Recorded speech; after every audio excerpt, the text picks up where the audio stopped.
Another year, another apocalypse. It's all in a day's work for the Umbrella Academy. From alternate realities to alien machines, this is the ending of the Umbrella Academy Season 3 Explained.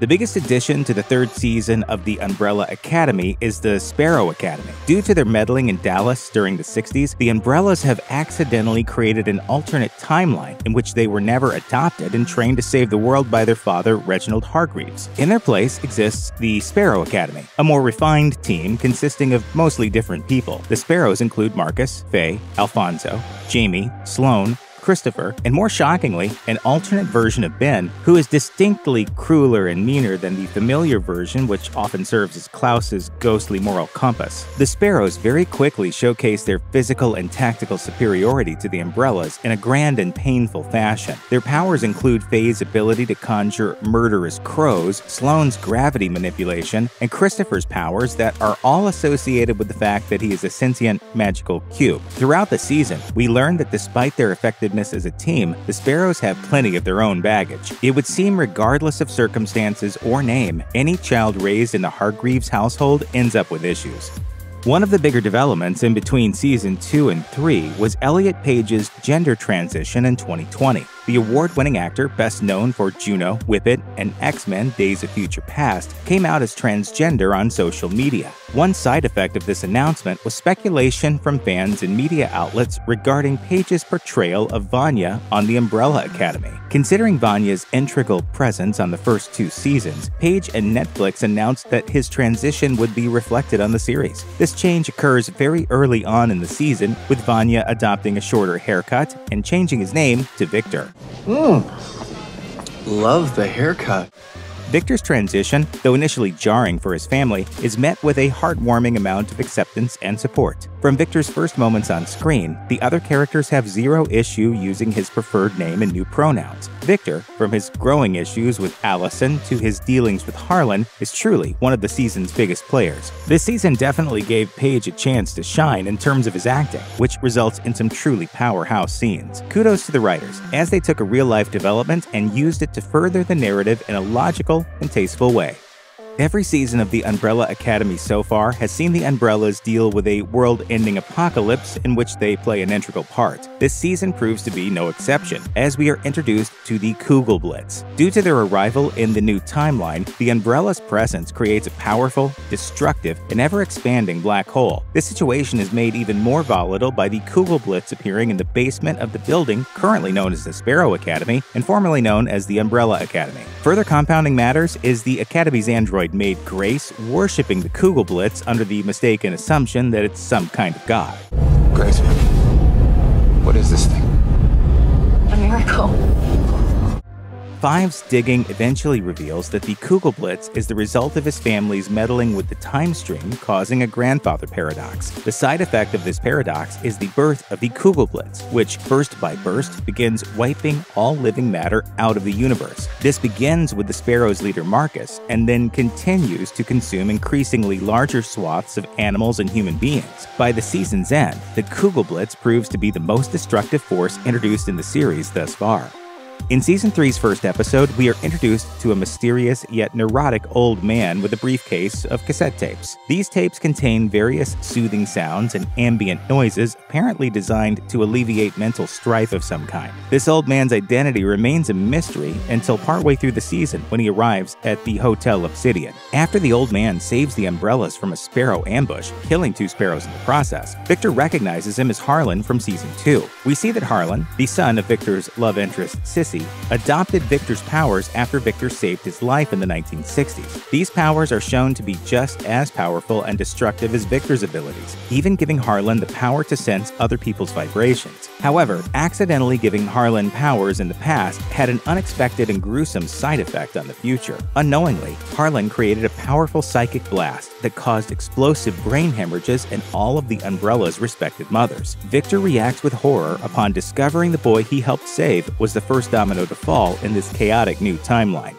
In a plot device straight out of a Douglas Adams novel, one of the stranger environments introduced this season is the White Buffalo Room. During their season-long stint at Hotel Obsidian, the Umbrellas stumble across a strange room. This domicile in question is a bizarrely lavish room, complete with a white buffalo head mounted on the wall. Discovered by Klaus and Diego's son, Stan, the room soon reveals its hidden secrets to the Umbrellas. The first secret is a bright, hidden tunnel that leads to another major revelation, a second version of the hotel with altered aesthetics and a sushi conveyor belt. Additionally, the other Hotel Obsidian includes a lobby bell that, when rung by Diego, summons a samurai-style guardian who attacks him and Lila. Does anyone know what that sign says? Yeah, it says, "Do not ring the bell."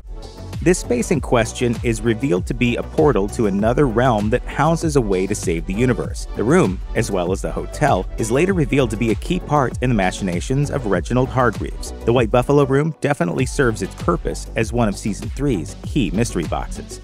One of the season's many subplots follows Klaus, who is often considered the most dysfunctional Umbrella sibling, which really says a lot. At one point we see in Season 1, Klaus was locked in a mausoleum by Reginald to test his supernatural powers. These powers include the ability to talk to the dead, as well as conjure the deceased for brief spurts of time. Much of Klaus's growth in Season 3 comes from his bizarre interactions with this new timeline's version of Reginald, his adoptive father. After confirming that Reginald hasn't killed his or the other Umbrella crew's biological mothers, Klaus seeks his father's aid. Following another unintentional trip to the afterlife, complete with an encounter with the bicycle girl from Season 1, Klaus realizes he's effectively immortal. As a thank you for helping him discreetly ditch his medications, Reginald opts to help Klaus test and hone his abilities. These tests include electrocution and a game of father-son catch in which Klaus is repeatedly mowed down by oncoming traffic. In a delightfully morbid sequence, Klaus learns to control his powers. It's this depraved father-son bonding that allows Klaus to help save the day during the season finale.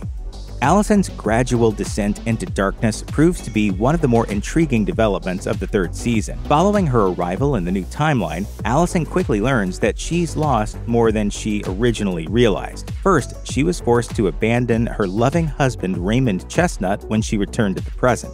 That alone is a sizable emotional blow, but Allison soon learns her daughter Claire no longer exists in the new timeline. To put it mildly, this dropkicks Allison into a depressed state she externalizes through a shorter haircut and darker attire. She even joins Diego in a savage beatdown of a room full of white supremacists to help blow off steam. However, her biggest dip into darkness arises when Harlan informs her of his mishap in the past that killed her biological mother. Realizing this new timeline, including her now non-existent daughter, was his fault, Allison kills Harlan and delivers his body to the Sparrows. Desperate for a return to her former life and some semblance of happiness, Allison makes a secret deal with Reginald. The details of this deal are unclear until the events of the season finale, where it appears that Allison gets back everything she lost. For the show's entire run, we've yet to get an answer to one of the biggest questions surrounding the Umbrella Academy. Just who is Reginald Hargreeves? The previous 2 seasons have given us brief glimpses and teases of an answer, and Season 3 is no exception. That's surprising. I figured you'd know more about his plan. Sorry, what's that supposed to mean? In Season 2, we are shown only a taste of what appears to be Reginald's sickening true form, that of an extraterrestrial. Here, we still don't get much in terms of a concrete answer, but we are given some definite major developments. Firstly, we learn that Reginald truly sees the Umbrellas and the Sparrows as disposable means to an end. Not only does he use his alien biology to cut through Luther like a hot knife through butter, but he leaves Klaus to perish in the Kugelblitz as well. This all is shown to be in pursuit of some form of universe-saving secret hidden in the White Buffalo Room's portal. Noting a series of repeating shapes and symbols, 5 soon realizes the key to this secret is built into the alternate hotel's lobby. 7 of the Umbrellas and Sparrows serve as sigils to activate some form of alien machine. Allison, after realizing this will kill her siblings, opts to cleave Reginald's head in 2, revealing part of his true alien form. The show's third year comes to an end in grave fashion by way of its craziest season finale to date. After Allison takes out Reginald, she still looks to activate the alien machine despite her siblings' protests. Viktor almost stops her with his powers until Allison tearfully asks him to trust her, allowing her to push the button. The scene glitches to black, and we pick back up on the previous scene of Allison entering her home. Only this time, not only does her daughter Claire still exist, but her husband Raymond is there as well. The rest of the remaining umbrellas and Sparrows, including a resurrected Luther and Klaus, emerge from an elevator. Upon realizing all of their powers and abilities were gone, the group decides to split up as they all clearly desire different things. Luther goes off to find his now missing wife Sloane, whereas Diego and Lila go off to live their lives. The rest follow suit, wandering off into the night, leaving Viktor alone to tell off a statue of Reginald before walking off. We then zoom out to see the whole city is decked out in Hargreeves branding, completely controlled by Reginald. The season then cuts to black on Reginald and his wife, previously seen frozen on the moon, overlooking what appears to be their empire. It's definitely a mind-boggling conclusion to the craziest chapter of the Umbrella Academy so far, and one can only wonder what Season 4 will have in store. Check out one of our newest videos right here. Plus, even more Looper videos about your favorite movies and TV shows are coming soon. Subscribe to our YouTube channel and hit the bell so you don't miss a single one.